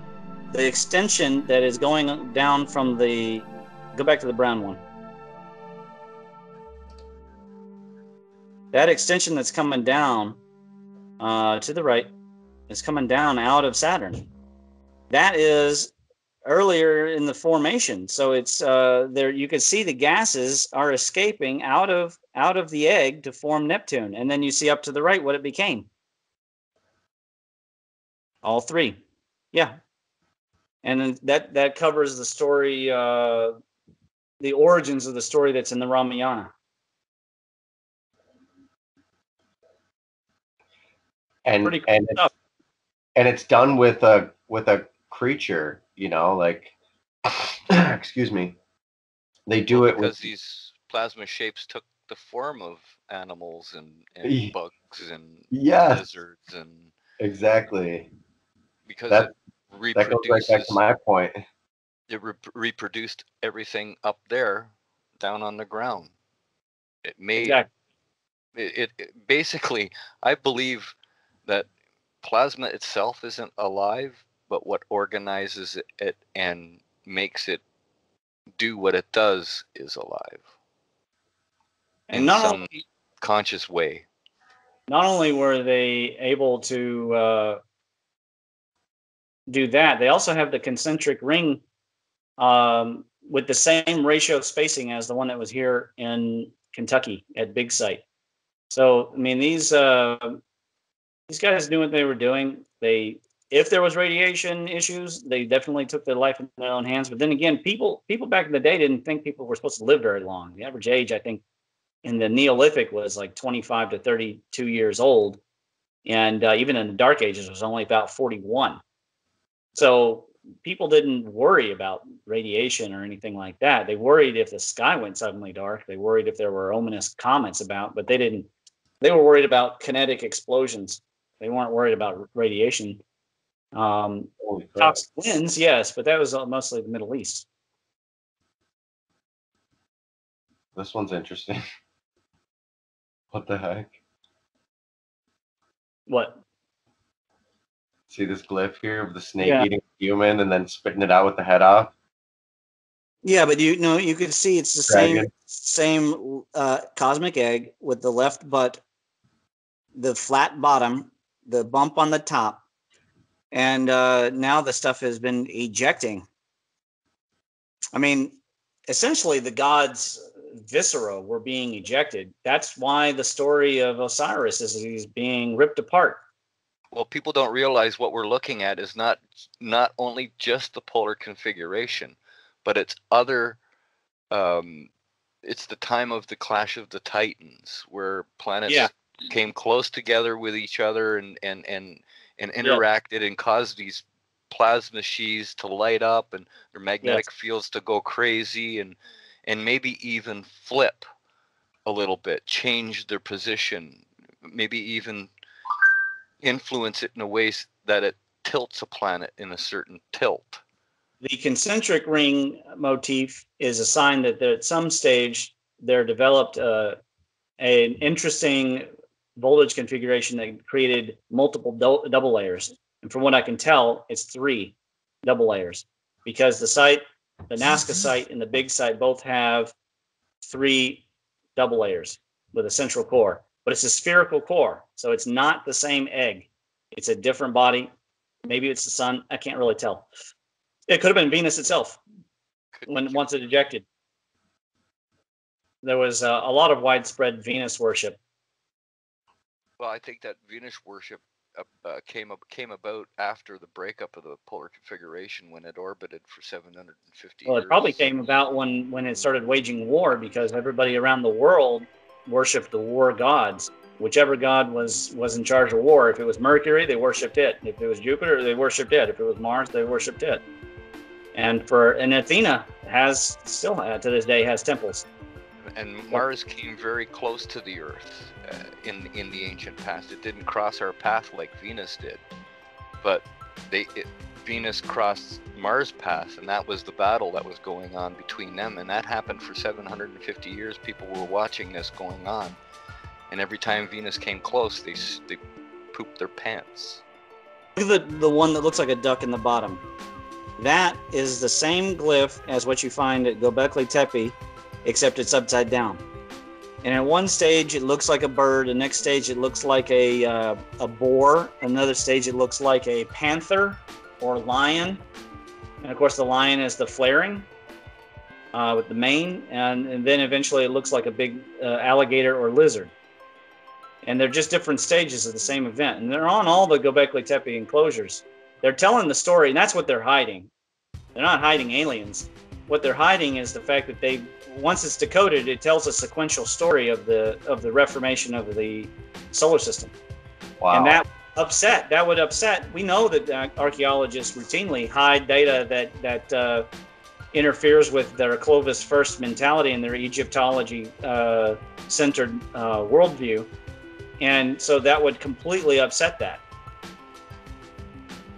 So, therefore it has to be eliminated, right?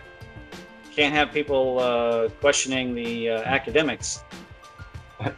Definitely not, right? So why does this one have 4 legs? I see a nipple here. So the five-limbed shape is it's routine. It happens in Ohio River Valley, etc. Sometimes it's depicted as a turtle, sometimes a lizard, sometimes like a bird or monkey. Can I interrupt 1 second, buddy? Let me share the screen for 1 second. Sure. Do they have that in nature? No. It's always a flare. Sometimes it's shown as a water buffalo with plasma ejecting out of its back, like it's been shot from the bottom. It's a very common theme. Do you see the image that I'm showing here, Ramon? I showed you this before. This is the world's oldest golden idol. It's dated at 26,450 BC. And the backside of it is we talked about this Gobekli Tepe. Yeah. Holy shit. Look at that, buddy. That's the bird at Gobekli Tepe. Yeah, it still has the egg. You can see the flat butt, the chick that's hatching out of it, all that stuff. I think that is supposed to be a statue of Indra, or it's Vishnu. No, sorry, the Hindu god Shiva. Yeah, which is really just different stages of the same. As the being degraded, as the god degraded, it was reincarnated several times. And this is in Hinduism. The reincarnation of the god is not a unknown subject. Wow. Well, I'll give you back the screen, buddy. No, that's incredible. I had no idea where we're going to go here today. That's incredible. I mean, Sorry for stopping the news portion. Oh no, this is good. I'd much rather learn about this stuff. It goes right along with me talking about creatures coming out of the sky. Are you kidding me? This is the perfect episode for it. This is great. Yeah, I mean, this statue is 26,000 years old. 28,000 years old. If it says BC, you got to add 2,000 years onto that, right? So it's 28,000, almost 30,000 years old. This happened a long, long time ago, folks. This breaking up of Saturn and the settling into new orbits, and this we've been in these orbits for a good long while now, but things take, on a cosmic scale, even on a solar scale, they take a long time to sort out. There was still a lot of breakdown that was happening, though, and it's understandable that that things have become confused because it was just really hard to track. Frankly, I mean, with all the amount of war, death, burning down of temples, they probably had all this stuff in the Library of Alexandria, and it's certainly been put on the stones. Well, and like I told you about the Zoroastrianists, they say that the polar configuration lasted for 3,000 years. I tend to believe there was multiple ones of these stages, and that might play into Buddy's concept of these peristaltic motions of creation, where things go along and then suddenly, it's certainly not a cycle in the way. There you go. There's a perfect example. Of this splitting apart mechanism. It's just another site that's detailing the breakdown. Mm-hmm. The peristaltic or rearrangement, it seems like there must be some kind of buildup of energy and a discharge. When that happens, that's when it creates. It's not a matter of rotation, although I don't discount Jim's theory that every 26,000 years, as we rotate through some kind of structure, then there's a catastrophic rearrangement, and that would obviously be important to know. That makes perfect sense, Raymond, because what Peratt says about the polar configuration and Squatterman and its changing form as the power ramps down, it changed from a multi-segmented, like centipede god, as the Egyptians called it, which killed many people that day. And then they went underground. But at its latest stage, it was Squatter Man, with only one torus around it now. As the power ramps down, it changes and morphs into different shapes, and a lot of these shapes, again, they look human, they look bug, they look animal. They're usually therianthropes. So the people, and it informed the weird religion, like think of the Mayans and their strange religion. And then you start taking drugs, and you're gonna, see some of these shapes. And I think that they could. I think when you meditate, you can hear this hum, and so they would know about all this. This would all get combined into a single knowledge. But now the single knowledge was, everybody had a different focus, of course. And the most immediate focus seems to have been worship of either the moon or of the war god, whichever war god was in power at the time, Inanna or Ares or whoever was in charge would become the primary thing to worship. But they worshipped other parts of it. A few societies really put an emphasis on the plasma exchange itself, on the electrification, such as the Chinese and the Hindus. They seem to very much care about it. Yeah, they cared about it a lot. I think that was a week by week record of the changes in the plasma forms that we were seeing.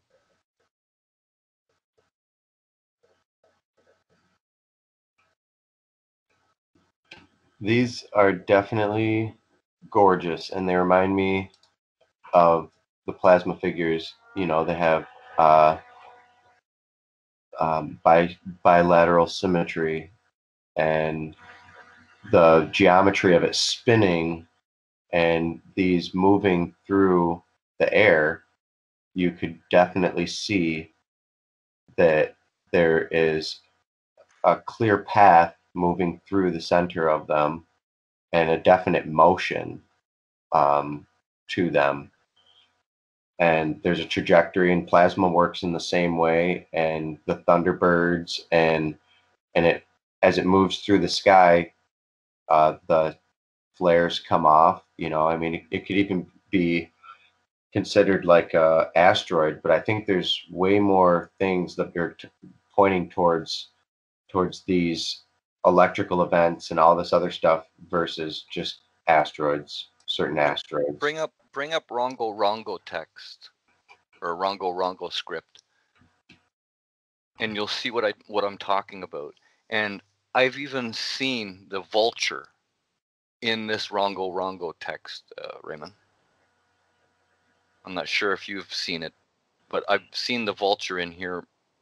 Like, it's pretty wild. I haven't gone through the whole Rongo text, but I mean, we would expect the same plasma glyphs to show up with slight variations based on when they actually took to recording it. Wow. But if you look at, they look exactly like the early Chinese glyphs. There's a Facebook link here I'm looking at, and the Easter Island Rongo text look remarkably similar to the Indus Valley texts. Remarkably similar. And again, there is diffusion, but when you talk about Rongo all the way to China, saw in the sky, all the way to Wales, all the way to the Middle East and to the Hindus and India, it's too much to ask diffusion to explain all that. But people want there to be one central seeding civilization. There's not, but there's one central seeding cosmology, and in that way, the same religion, and in that way also the same one language. They all knew this plasmaglyphic language. Of course, they spoke different languages. I just took the screen, buddy. Look at the picture that I have up now. Go ahead, Okay. Ramon.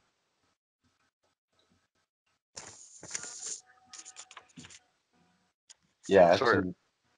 Sorry, Raymond. Go ahead. I didn't say anything. I thought you were. I thought I interrupted you there. Sorry. No. Oh, okay. I can see the Indus Valley and the Easter Island scripts. Okay. They look identical. Where's Indus Valley? Indus Valley is India. Okay. The Indian people of Europe, not North America. thousands of miles separate these two cultures. And I've got a ocean. paper. I've got a paper that shows that the Kolbrin language has the same plasmaglyphic origins as the Chinese language. That they share a number of glyphs. The name of the runes happens to be the same shape you find in the etymology in Chinese characters. And that's not because the Welsh or Kumric people came from China, or that the Chinese came from are Hebrews. Maybe, but not likely. They saw the most same likely thing, and they heard the thing. same sound that was associated with it. And I focused in my paper on eight different runes that had a name that in Chinese showed some of the same stuff. The most obvious one being the one called weapon. The Chinese glyph for oneself has both the alpha fish and is shaped like a giant weapon, like a halberd, which is called a gu. And by the way, the word gu means not only a halberd, but it means oneself, as in the god. So now we also know that the god, or the Lord, the Alpha, is also the weapon itself. Yeah. Which It's is like not far. Everything that extended from it was considered the god. So if it thunderbolted a mountainside, then that becomes a holy mountainside, which I think is what the Delaware Indians meant when they said the stamp of his foot. Aside from the earthquake part, they mean also that it is literally a thunderbolt comes down and leaves a mark. And I think that this is a lot of speculation, but I think that the Babylonians they called that the Tablet of Destiny. And dragons carving out the land. Wow. Associated with these thunderbolts that were thrown between worlds. And these thunderbolts are don't mistake these, folks. They're tridents. Anything with a trident in its hand is denoting a thunderbolt of the gods, which is the reason we almost got wiped out, the reason mammoths changed into African elephants. Well, maybe not, exactly, but their ancestors of the African elephants were the mammoths. They were birthed from these animals that, because of the change in frequency and energy on Earth, their genetics had been changed electrically, and created these new versions. Like the Indians, North American Indians, they have a saying where, I can't remember which tribe it was, but one tribe said the big animals went into a tent and came out on the other side smaller.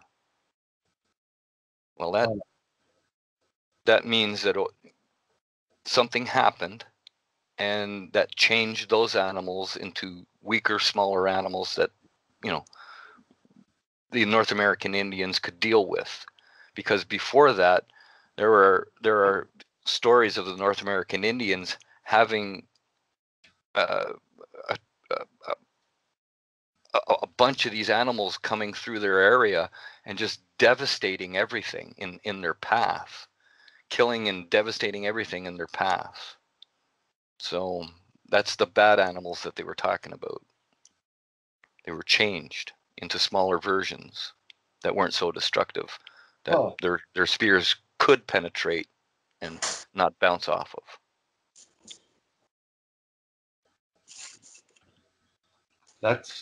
That reminds me of just like in general hunting, and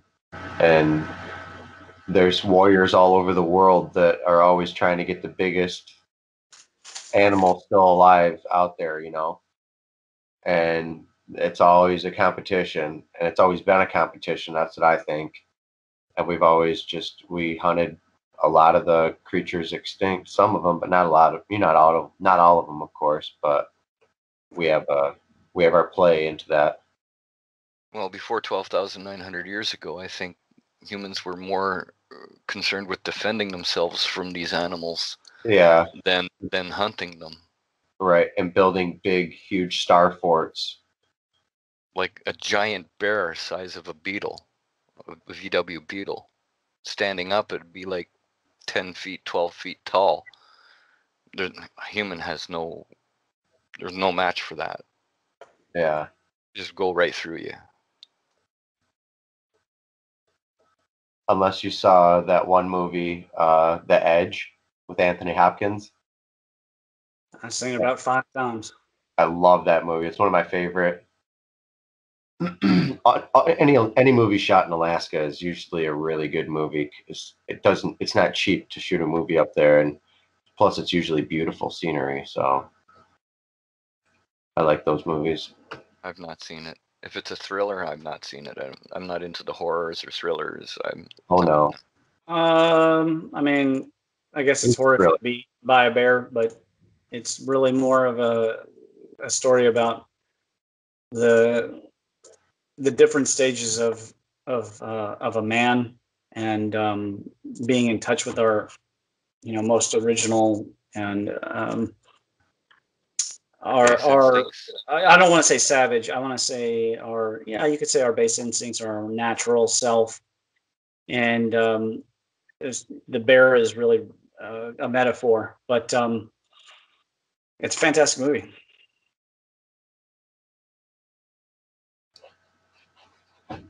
Hang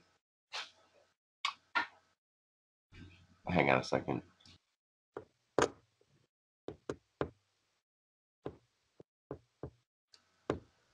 All right, guys. I got to wrap it up here shortly. This has been a really, really, really good talk, but I got some kids here I got to feed, and I'm hungry myself.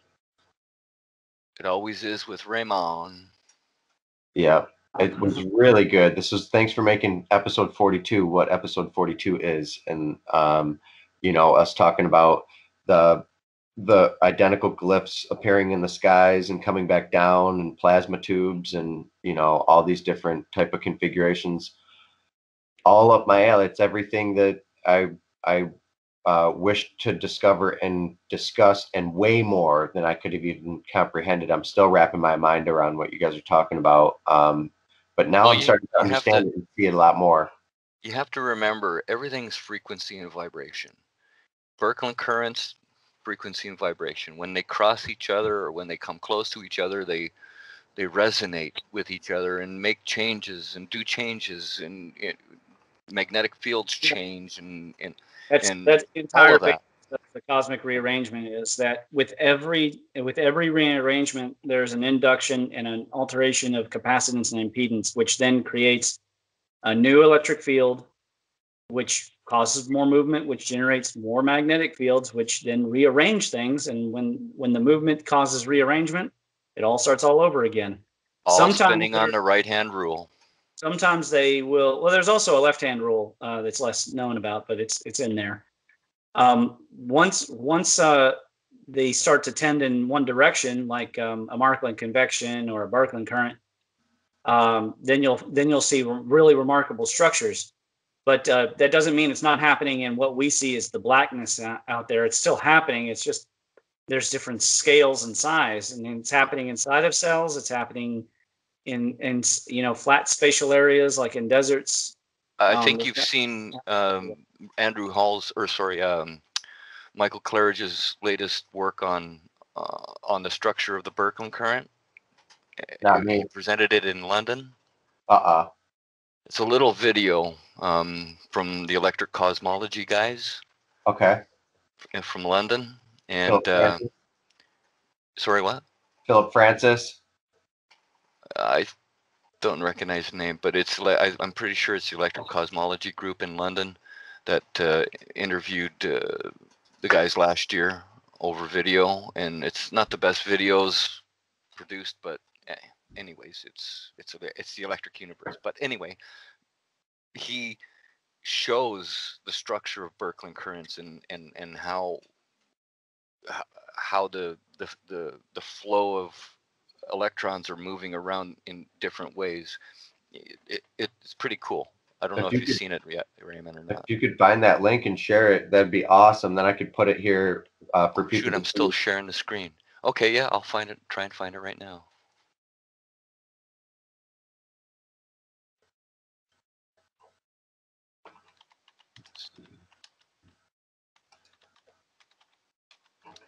But yeah, I really see now how Gobekli Tepe is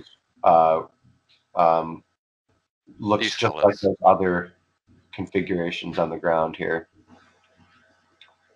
Yeah, the key, the very central key is the egg with the flat butt, the flat bottom, the bump hatching out the top, and as it extends. In some sites, they have the further extension to the right. Some of them, they already go ahead and skip right to the part after it's already split. But that's the start of the key. Now, An important thing to remember, that the vulture stone itself, which shows this birth process, is located in the bump portion of that enclosure D at Gobekli Tepe. Very important key. Very important key. It's not that it's not on the T stele. It is on the T steles, but it's they put it there for a reason. It's a marker, and they probably do it in a chronological. Thank you for sharing this. I'm putting it in the text for you so that you can look at it. Do you want me to play it? It's 5 minutes long. No, it's not necessary. I really gotta eat unless you guys want to play it. But I don't know how well the sound will come through on your end. It's not necessary. There it is. Oh, yeah. Show us some images here. Here it is.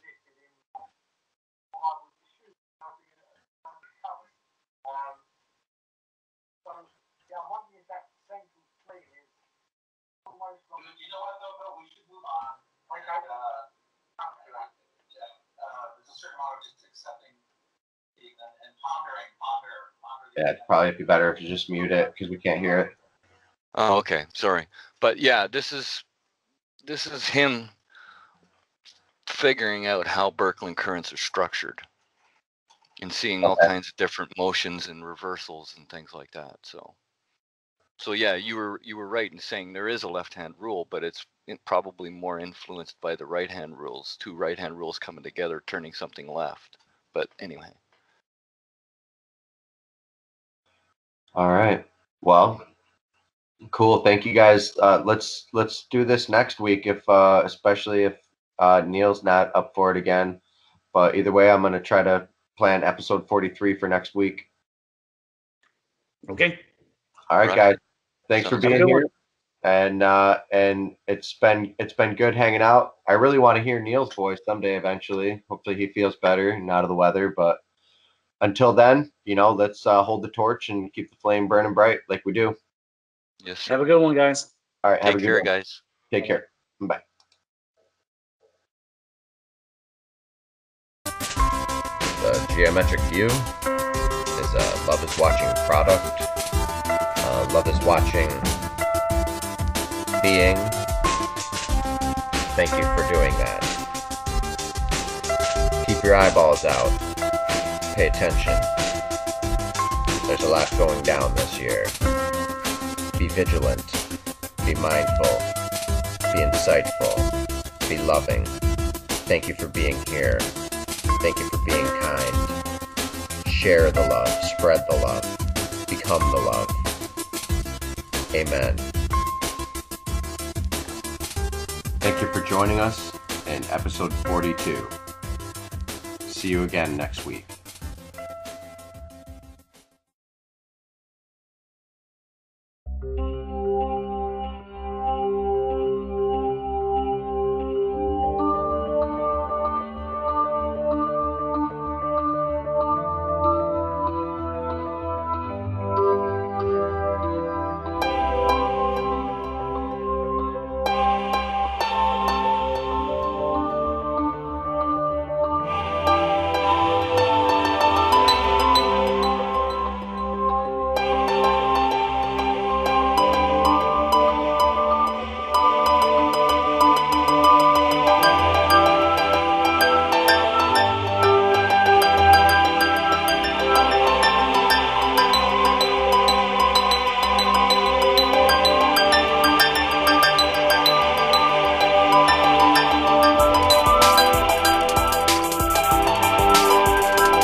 of life. I'm there with the grimiest and the grittiest of life. I'm there with the grimiest and the grittiest of life. I'm there. With the grimiest and the grittiest of life. I'm there.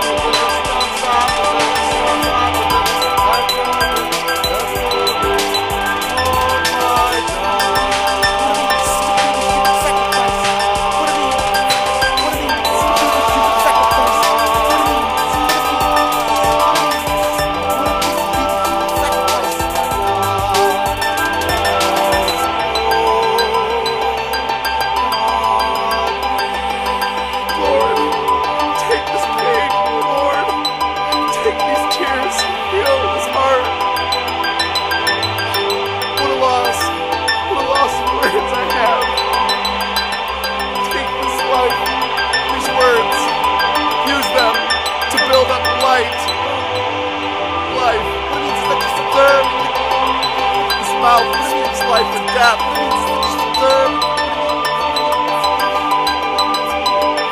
All of us. We have hope. Live your life for the cause. Love life. Live it to the fullest.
As I look at the wall, as I look at your body, can I just see straight through with transparent golden scaling?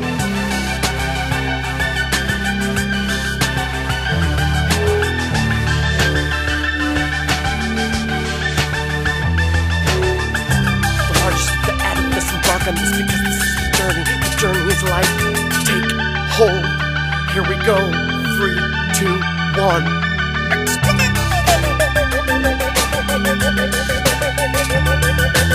Explode!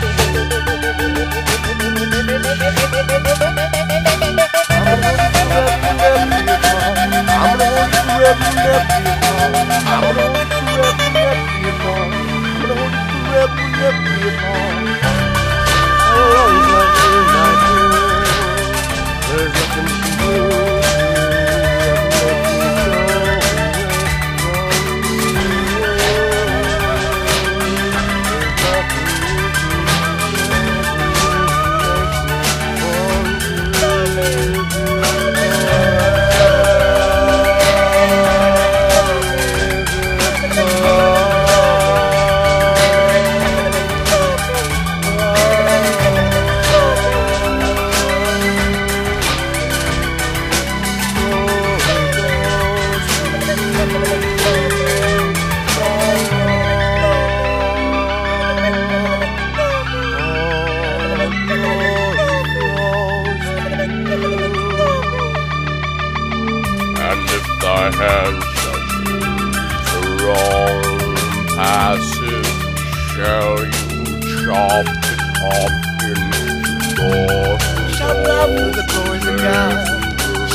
Join us in the fight for Christ, in the fight to save lives. Surprise, submersible, so fast, the first, the last of baptism. Need to say more.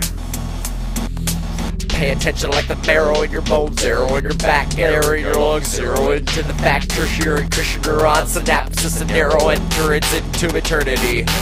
I'm a courier, a charismatic attitude, modern meters even meter, it might even be fun. Cider indeed, need nerds, you need nerds, need a virtue, need to be a reason. Feasibility to be a reason to be clean and sober, keys, open doors, signs of directions. Be the carrier of candlesticks, the man who brought you change. Every second you ride, until in your ribbon, you pivot, potential, you curve a cat. Could be cold, could be copycat, could be copy corpse, could be Schrodinger's best. Could be micro actor, Mackie normal, open-minded, itsy bitsy, freaking huge, a universal supermassive aspect of attached awareness. Aware of this all? Collaborative consumption. Are you aware of this all? Collaborative consumption. The new thing consumption. Collaborative consumption. Consumption. Get up now! Out of the boat! Drop! Where did this up? We don't got about a girl. But about a not about a goddess spirit. Get up, what's up? Jedi chapter. Little butts up.